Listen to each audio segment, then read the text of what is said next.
Pilipinas, bibili ng mga bagong jet fighter at patrol vessels. Yan ang ating tatalakayin for today's video. Pero bago tayo magpatuloy ay maaari lamang na i-click ang subscribe button. Pindutin ang notification bell para lagi kang updated sa mga bago nating upload na video. Kakatapos lang ng weapons exhibit na ginawa sa bansang Malaysia kung saan dumalo ang Philippine officials at nakausap nga nito ang Korea Aerospace Industries patungkol sa kanilang inaalok na bagong modelo ng jet fighter. Ito ay ang KF-21 fighter jet. Ayon sa Korea Aerospace Industry, ang KF-21 fighter jet ang pinakabagong modelo na kanilang nagawa. Ayon sa kanila, handa na rin daw sila na i-export ito sa Pilipinas kung sakaling magkasundo ang dalawang bansa.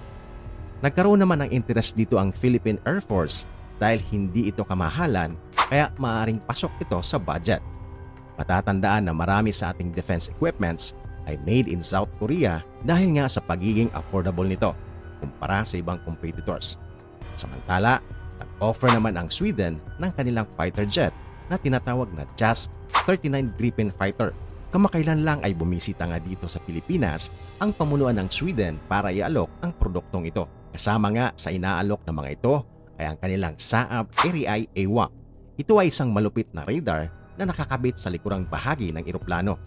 Ito ay may range na aabot ng 450 kilometers at dahil nakakabit ito sa eroplano, kaya nito magpalipat-lipat ng posisyon. Kaya sa parang ito ay mas magiging malawak ang surveillance na maibibigay nito sa buong teritoryo ng Pilipinas. Matagal ng panahon na hindi nakapagbenta ang Sweden ng kanilang mga fighter jet dahil nga sa mas mataas ang presyo nito kumpara sa mga competitors kaya halos walang nagkaka-interes ng produkto nila. Hindi katulad ng Dassault Aviation ng bansang France at Lockheed Martin ng USA kung saan walang tigil ang produksyon ng kanilang fighter jet dahil sa dami ng orders mula sa iba't ibang bansa. Isa sa pinaka-in-demand na produkto ng Dassault Aviation ng France ay ang kanilang Dassault Rafale multi-role aircraft.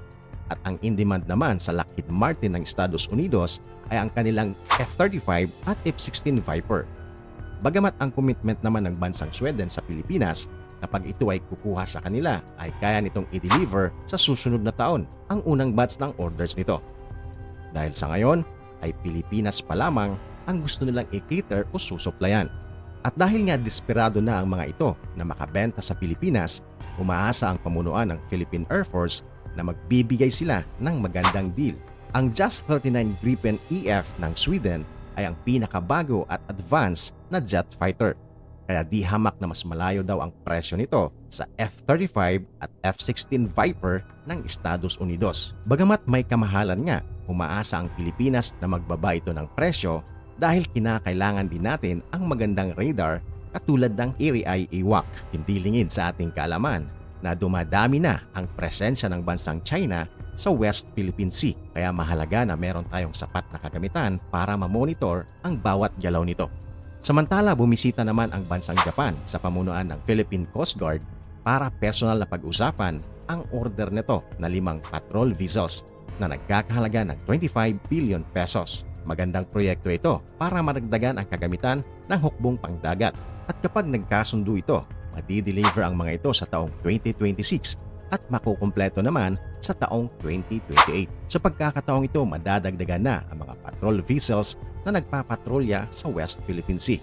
At maaaring hindi na ito mabubuli ng China dahil halos magkasinlaki na ito sa gamit nilang barko. Ito rin ay kumpleto ng kagamitan kagaya ng water cannon at iba pa. Kaibigan, ang impormasyong ito ay nakakatuwa para sa ating mga Pilipino na kahit papaano ay magkakaroon ng karagdagang lakas ang ating bansa.